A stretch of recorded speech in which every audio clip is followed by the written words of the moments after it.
So, ito yung mga dapat nyong gawin kapag mabilis uminit ang cellphone nyo, lalong-lalo na kapag nagcha-charge kayo. I-turn off nyo yung Wi-Fi, Bluetooth, para tumigil sila sa pag-scan habang nagcha-charge kayo. Kasi isa yan sa dahilan kung bakit umiinit ang cellphone natin. So, kung data naman ang gamit nyo, turn off nyo din yan. Dahil may mga apps na patuloy na nagkukonsume ng battery natin, kahit na hindi natin sila ginagamit. Ngayon, kung ayaw nyo namang i-turn off ang inyong Wi-Fi at data, dahil may importanteng messages o calls kayong hinihintay, ay ganito lang ang gawin nyo.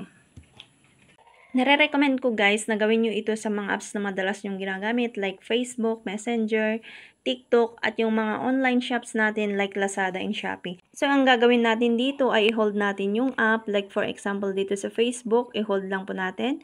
Then, pindutin natin ang app info o sa ibang cellphone. Ito lang letter I na may bilog siya. And then, pindutin natin ang battery usage.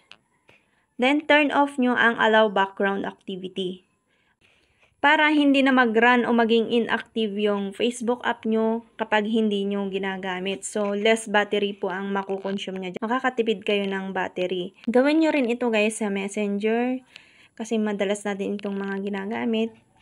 Ayan, pindutin lang battery usage, turn off ang allow background activity. Ganun din ang gawin nyo sa inyong mga online shops at TikTok. Yun lang guys, and hope na nakatulong sa inyo.